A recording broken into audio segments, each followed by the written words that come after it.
¿Verdad que te engañe? Ja, todo el mundo sabe que estos metrajes son falsos, aunque hace algún tiempo, hubo personas que llegaron a creer que estos vídeos eran parte real del juego.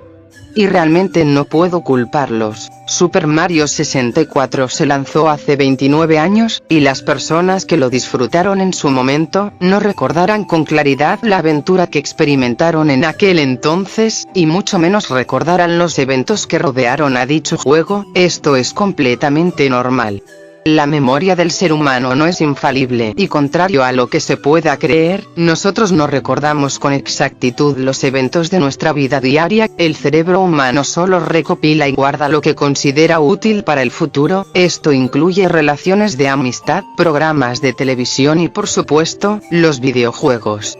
Sin embargo, la memoria también tiene sus fallos, muchas veces mezclando recuerdos reales con la imaginación, dando como resultado, que nuestra mente distorsione, o en el peor de los casos, cree recuerdos que nunca ocurrieron, en un intento de rellenar los huecos de nuestra memoria.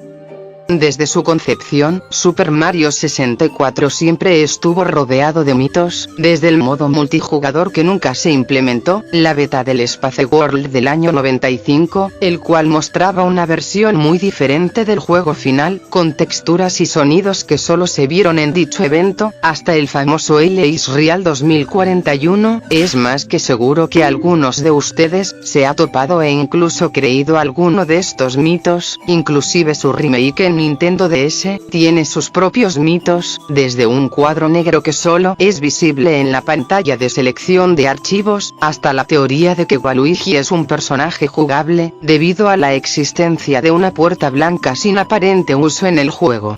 Esto derivó a una subcultura dentro de la comunidad de Mario 64, la cual se ha dedicado a recopilar, teorizar y posteriormente explicar los diversos mitos y leyendas que rodean a este juego. Sin embargo, y pese a saber de antemano que esto es falso, y obviamente el mito de las copias personalizadas nunca tuvo un sustento acorde con la realidad, es imposible no hacernos las siguientes preguntas.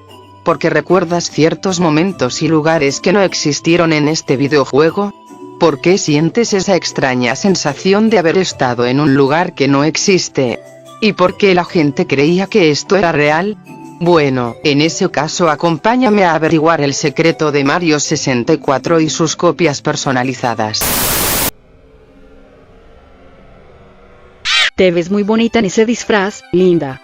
Gracias. ¿Qué haces aquí? Obviamente vengo a ayudarte. Te traje esto para el video, todo sea por mi linda, tonta y querida conejita. Espera que... Jajaja, espero cosas de ti, hija de la yuca y de las brechas.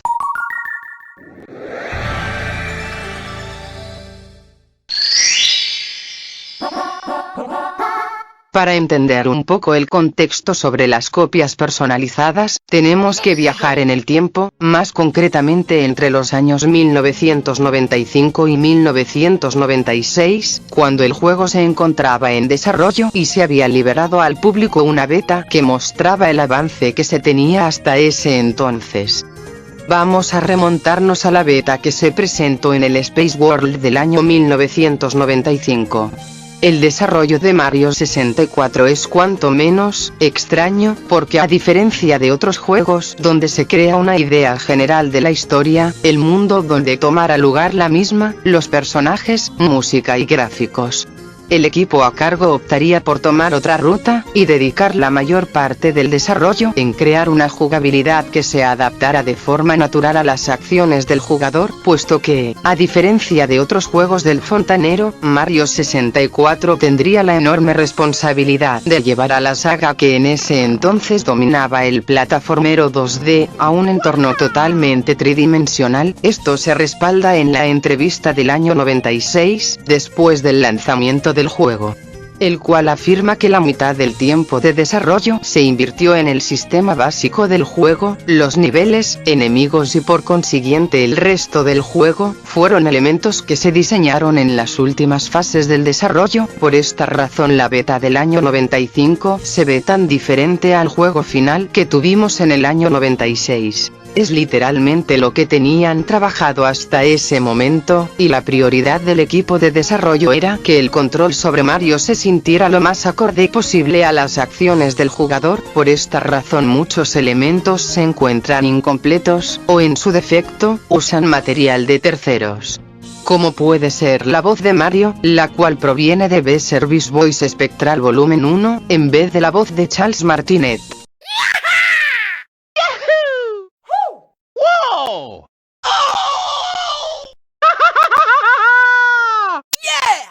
Here we go! La única prioridad era que Mario se pudiera controlar de manera natural en un entorno tridimensional, pues recordemos que, en aquella época, nadie sabía cómo crear un videojuego cuyo enfoque principal serían las 3 dimensiones, y ejemplo de ellos, son los propios juegos de la época, los cuales tenían controles toscos, lentos y poco responsivos. Mario 64 buscaba cambiar ese paradigma y crear una jugabilidad que se sintiera natural en las manos del jugador, aunque el mismo equipo admite que la beta del año 95 recibió críticas por controles resbaladizos e inestables. Era un hecho que ya existía una base sobre la cual trabajar, y era responsabilidad del equipo de desarrollo el pulir y perfeccionar lo que tenían entre manos. Sin embargo, esta beta es más conocida por presentar una versión significativamente diferente a la versión final que tuvimos entre manos el año siguiente, desde la interfaz hasta texturas, sonidos, y un castillo totalmente diferente a la versión final. Ejemplos de ello son el castillo de Peach. Podemos apreciar un enorme cambio entre ambas versiones. Y esto sin mencionar el interior del mismo, el cual presenta un enorme cambio con respecto a la versión final, tanto en el aspecto del mismo, como en la ubicación de diversos niveles, y por supuesto la falta del segundo y tercer piso, así como el sótano. Tampoco podemos dejar atrás a los niveles, aunque no presentan diferencias tan significativas con respecto a la versión final, más allá de las texturas, objetos sin utilizar, y ubicaciones que serían reutilizadas en niveles que se agregarían más adelante. La única excepción a la regla sería Cool Mountain, siendo esta versión muy diferente a la versión final.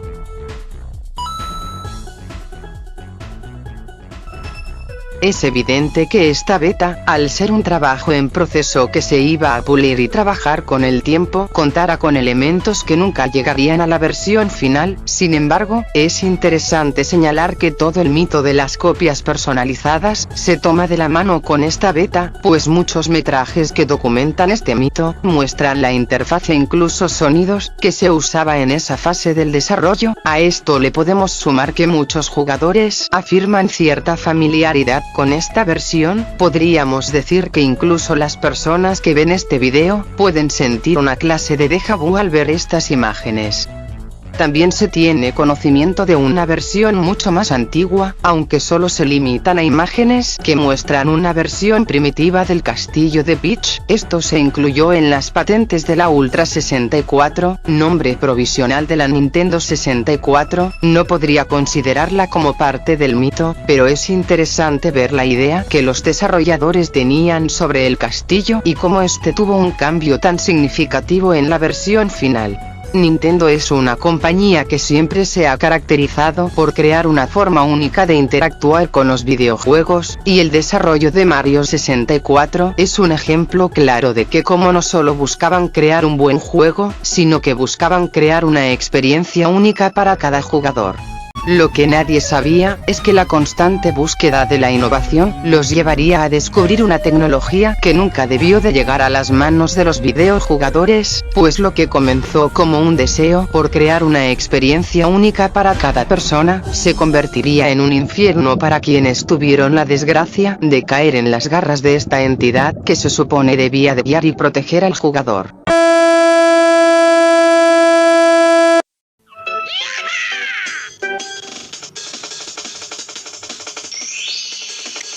Recuerdos borrosos, pesadillas y daños psicológicos permanentes, son solo uno de los miles de efectos adversos que esta entidad misteriosa provocó a los jugadores que se atrevieron a desafiarla. No se sabe a ciencia cierta, qué o cómo, este videojuego es capaz de afectar de manera tan profunda el subconsciente de una persona, pero algo es seguro. Esa cosa, sabe quién eres. 1. Copia personalizada, es una versión única para cada jugador, modelada y creada a partir de las acciones, deseos e intenciones del mismo. Es posible apreciar esto al jugar la copia de otra persona, y percatarse que ciertos elementos son diferentes a los que recuerdas. Dichos cambios incluyen ojos rojos que pueden perseguir al jugador durante su partida. La aparición de un menú completamente diferente al que tenemos en la versión final. La ausencia de rasgos faciales de Mario. El cambio total de texturas y animaciones del juego. La famosa aparición de la cabeza de Wario. La existencia del retrato de Luigi. Y la copia 209, la que se teoriza es la que todos tenemos, y la que se usó de base para su posterior distribución por el internet, e inclusive para la consola virtual. Supuestamente es posible escuchar la voz de Luigi si te acercas a la estatua del patio trasero. Muchas personas teorizan que estos cambios son el resultado de una inteligencia artificial que modifica el código del juego, según las necesidades, habilidades, e intenciones del jugador. Esto abarca personajes, ubicaciones, texturas, música, e incluso eventos completamente nuevos. La inteligencia artificial no dista tanto de la inteligencia humana, en el sentido que ambas necesitan basarse en algo ya existente, para crear y modificar el entorno que les rodea. La inteligencia artificial de Super Mario 64, toma los elementos del juego, para crear pequeñas modificaciones que proporcionen una experiencia única y rejugable para cada jugador. Sin embargo, en ocasiones excepcionales, esta inteligencia artificial será capaz de crear nuevos eventos completamente nuevos, como puede ser la cabeza de Wario. De ahí que cada jugador recuerde de manera distinta su partida de dicho videojuego. Una inteligencia artificial es la encargada de proporcionar una experiencia única e irrepetible para cada persona, lo que obligará a la misma a rejugar el juego para confirmar si dichos cambios son producto de su imaginación o si realmente son parte del juego. Evidentemente esta historia no es lo que llamaríamos creíble, pues la sola existencia de una inteligencia artificial que se amolda a las intenciones del jugador es sencillamente imposible, sobre todo considerando que ésta es capaz de crear contenido nuevo, usando de base el contenido ya existente del juego original, y por alguna razón desconocida es capaz de extraer contenido de la beta del año 95, pese a que muchas de las características de dicha versión fueron eliminadas en la versión final. Sin embargo, y dejando de lado el evidente sinsentido de la existencia de una supuesta inteligencia artificial, es innegable que los jugadores afirman haber vivido de manera muy diferente su aventura en este videojuego, pero si no existe una copia personalizada, ni mucho menos una inteligencia artificial que se amolda a cada jugador, porque seguimos teniendo ese sentimiento de familiaridad con estos lugares. La verdad es que no existe una sola respuesta a estas preguntas, sino varias que abarcan la estructura del juego, hasta el cómo funciona la memoria humana. Empecemos por lo más básico. La estructura y el nivel de progresión de Mario 64. A diferencia de otros juegos, cuyo objetivo es partir del punto A para llegar al punto B, siguiendo un camino predefinido de por medio, Super Mario 64 opta por ofrecer un enfoque distinto, ofreciendo una libertad casi total al jugador, pues no es necesario seguir el orden de las estrellas, y tampoco es necesario seguir un orden específico para progresar en el juego. Puedes saltarte niveles completos, y aún así obtener las suficientes estrellas para enfrentarte a Bowser y tener acceso al sótano, e inclusive puedes acabar el juego sin pasar por todos los niveles, siempre y cuando obtengas el mínimo de 70 estrellas.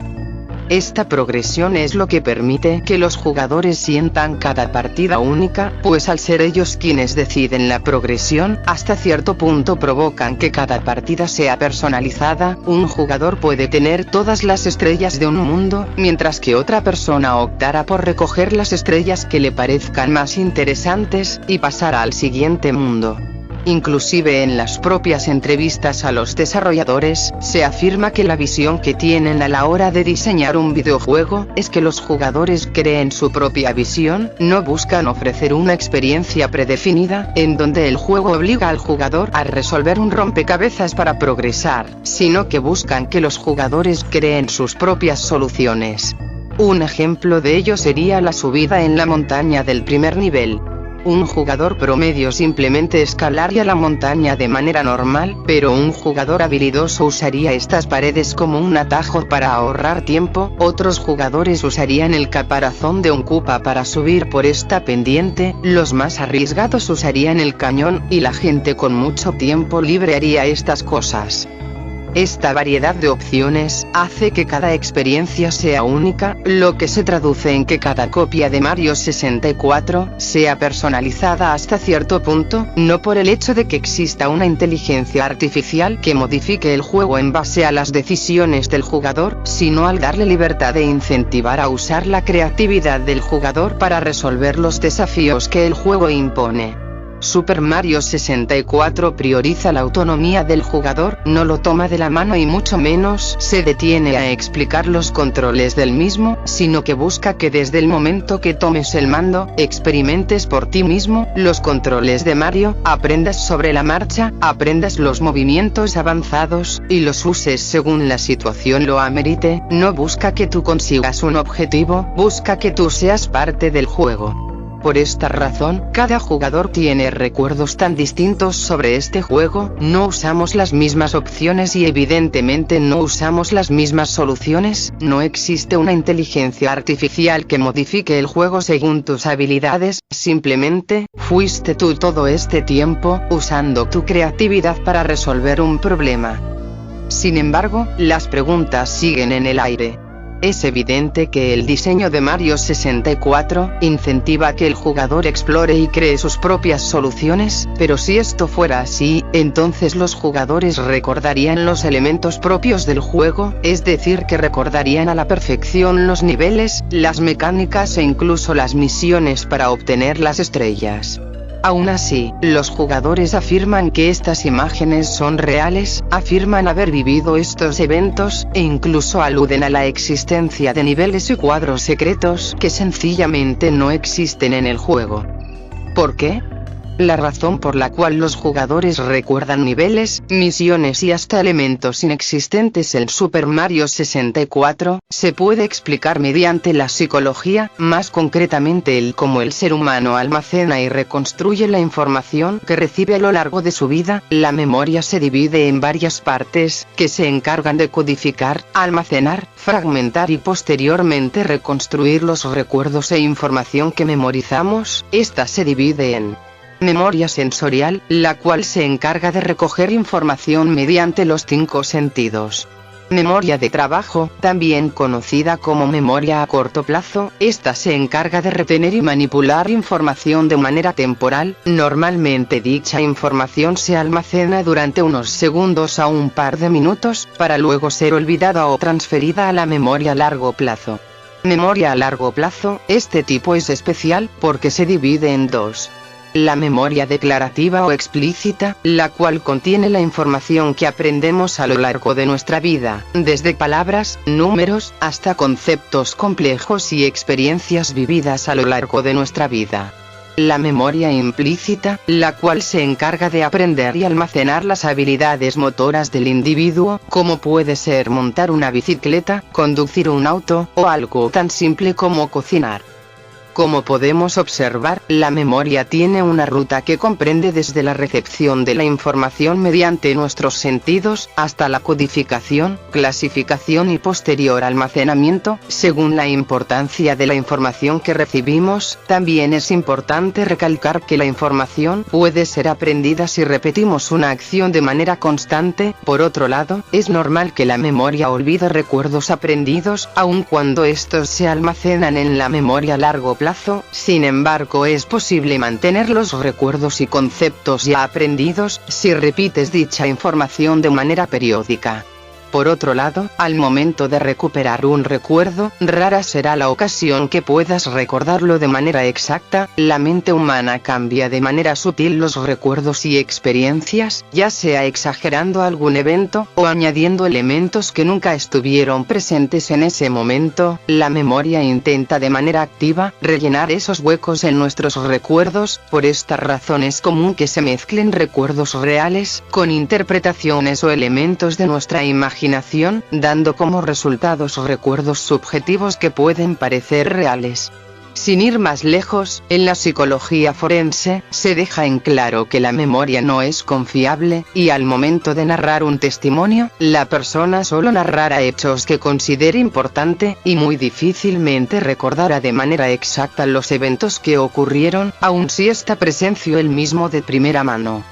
Asimismo, la memoria se ve influenciada por nuestro estado de ánimo, pudiendo recordar con mayor facilidad eventos que nos producen satisfacción, y ocultar o reprimir recuerdos que nos sean perjudiciales. Sin embargo, esta regla no se aplica en el 100% de los casos, y es más que probable que recuerdes con mayor intensidad algún evento traumático, así como también es probable que lo reprimas en un intento de protegerte. Factores externos como la presión social, condicionamiento e inclusive relatos colectivos pueden afectar a tu capacidad para recordar un evento en concreto, creando recuerdos falsos en un intento de complementar una narrativa colectiva. En psicología esto es lo que conocemos como recuerdo falso, un fenómeno en el cual una persona recuerda algo que nunca ocurrió, o en su defecto lo recuerda de manera distinta. Esto sucede ya sea por la propia interpretación de la persona o la incorporación de información errónea gracias a fuentes poco confiables. El famoso efecto Mandela también cuenta como recuerdos falsos, puesto que dicho fenómeno ocurre cuando un gran número de personas comparten una creencia en común sobre un evento. En este caso, el creer que existen copias personalizadas, o creer que esta cabeza formó parte del juego, cuando la realidad es que fue parte del evento de presentación de la Nintendo 64, es interesante ver cómo la memoria de gran parte de la comunidad fue influenciada por un relato erróneo, cuando la respuesta la tenían enfrente todo este tiempo, y no duden que las otras supuestas anomalías sean memorias influenciadas por un relato erróneo. Si lo analizas con lógica, las personas que jugaron Mario 64, lo hicieron en una época donde el cerebro humano se seguía desarrollando, las conexiones neuronales no se encontraban totalmente desarrolladas, y esto incluye por supuesto, la capacidad para memorizar. Un niño que jugó este videojuego, solo recordaría de forma muy vaga los escenarios o las misiones, pero recordaría de manera más intensa, los eventos más importantes del videojuego, ya sean las estrellas o la batalla contra Bowser. Esto se debe a que el cerebro humano codifica y almacena lo que consideraba más importante. Tu estado de ánimo al enfrentarse a Bowser o recoger una estrella influyeron a la hora de guardar dichos recuerdos. Sin embargo, los niveles, las misiones e incluso salas secretas solo son un recuerdo muy vago dentro de tu mente, y al momento de intentar reconstruirlos, tu mente rellenará los huecos de esa memoria con posible información previamente aprendida, dando como resultado el creer que este cuadro es un nivel secreto. Asimismo, también se podría ver influenciada por relatos externos, aunque lo más común es simplemente olvidarlo. Obviamente sabemos que todo esto es falso, pero es increíble lo que la comunidad ha llegado a crear, el cómo nuestra incansable búsqueda por entender cada parte de este videojuego nos llevó a resolver uno de los más grandes mitos de este videojuego. El Ace Real 2041, el único misterio real que tuvo una respuesta acorde a la realidad. Luego de 21 años, pudimos encontrar a Luigi, pudimos encontrar al hermano perdido de Mario, gracias a la filtración del año 2020, dando por finalizado uno de los mayores misterios que rodeaban a este juego. Y esto sin mencionar las monedas imposibles de recolectar, o los enemigos imposibles de derrotar, o teorías tan locas como la existencia de universos paralelos. Al final del día, Super Mario 64 fue una parte importante de nuestras vidas, las aventuras, las estrellas, el poder crear nuestro propio camino para derrotar a Bowser. La magia de este juego nunca estuvo en unas supuestas copias personalizadas, la magia de este juego vino de nosotros mismos, el cómo creábamos nuestras propias aventuras, el cómo acompañábamos a Mario a rescatar a la princesa. No es necesario darle un contexto sobrenatural a este juego.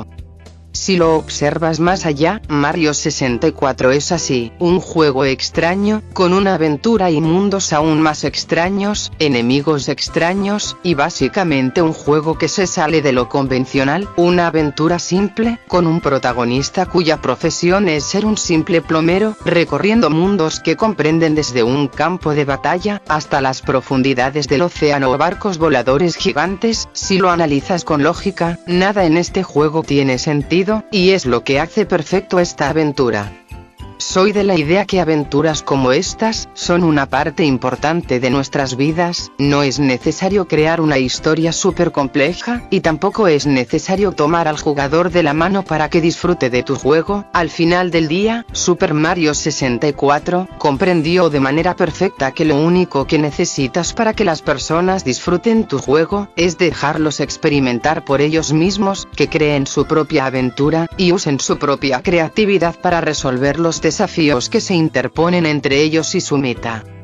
Super Mario 64 tiene un lugar en el corazón de miles de jugadores, su primera aventura, su primer desafío completado, pasar horas y horas tratando de recolectar las estrellas suficientes para derrotar a Bowser. Este juego es perfecto tal cual es, una ventana a un pasado más simple, y un recordatorio de cuánto hemos crecido desde aquel entonces. Muchas cosas han cambiado, y aunque eso pueda darte miedo, es parte natural de la vida. No eres la persona que jugó este videojuego por primera vez, y si has llegado hasta aquí, es por tu propia determinación a seguir adelante, y así como tuviste la inteligencia y el coraje para enfrentar los desafíos de este videojuego, siendo un niño que apenas comprendía el mundo que le rodeaba, ten por seguro que serás capaz de hacerle frente a los obstáculos que la vida te pondrá enfrente. No lo olvides. Ya no tengo nada más que decir. Se despide la rubia que... No. Se despide Melody Seirin. Tengan una bonita noche.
Thank you so much for playing my game.